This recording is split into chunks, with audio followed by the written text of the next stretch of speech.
Indians have two glaring problems in their organization right now. One you guys were talking about earlier involving Mike Clevinger and Zach Plesac and what they pulled last week, breaking safety protocol. The other is their outfield. Other than Franmil Reyes, their outfield seems to have a real lack of hitting right now. MLB.com proposed something that could potentially solve both of these problems. They proposed that the Indians attempt to trade either Mike Clevinger or Zach Plesac and get Alex Verdugo from the Boston Red Sox.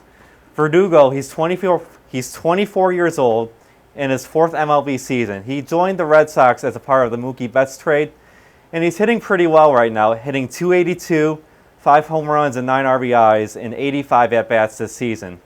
In his career, which is 106 games so far, he's hitting in 2019, he's hitting .294, 12 home runs, and 44 RBIs in 106 games. Les D-Man, what do you guys think? Should the Indians try and trade Mike Clevinger or Zach Plesac? And if they do, should they try and trade for someone like Alex Verdugo? Well, Verdugo would be a guy you'd want, but I don't want to do it. I just, in this shortened, truncated season, I got the word truncated in, D-Man. In this season, I think you just play it out and see what happens and don't give up too much of the future to win one extra game. I mean, when you think about it, yeah, we all know how good Francisco Lindor is. How many games, right now I think the Indians are 24-19, something like that. 5 games over the 500 mark. How many games has Lindor, arguably the best shortstop in the game, one of the top 5 position players in the game, how much difference has he made as far as wins and losses are concerned? Yeah, I think they're 14-9 entering tonight, and they're on a 4-game winning streak entering tonight's game in Pittsburgh.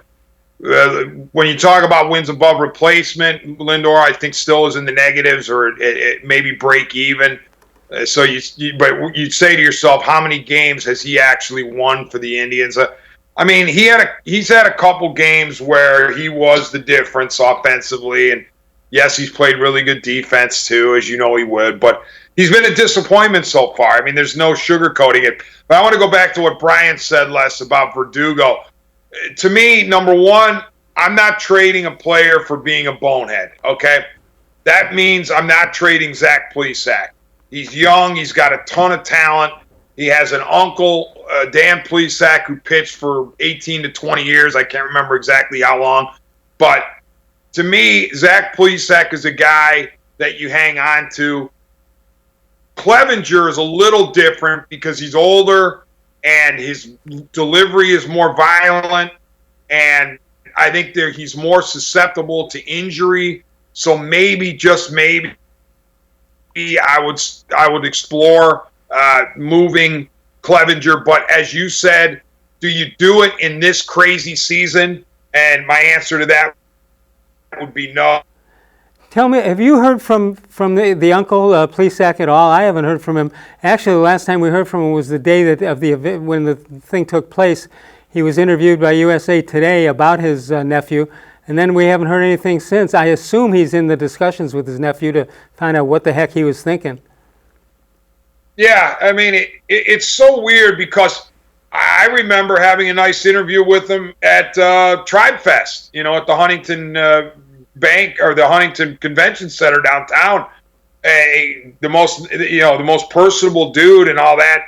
But for him to come out with the ride-along video and blame the media and say the media is terrible and all this stuff, obviously that didn't sit well with his team either. So you wonder what's going on. And what is doubly puzzling with Plesac is we just mentioned he has Dan Plesac as a mentor, you would think, as a guy who has been through it all and who could tell him, hey, you made a mistake, own up to it, apologize, keep your mouth shut, take your medicine, and ride it out, and then come back better than ever. Don't go double down on the boneheadedness with this video.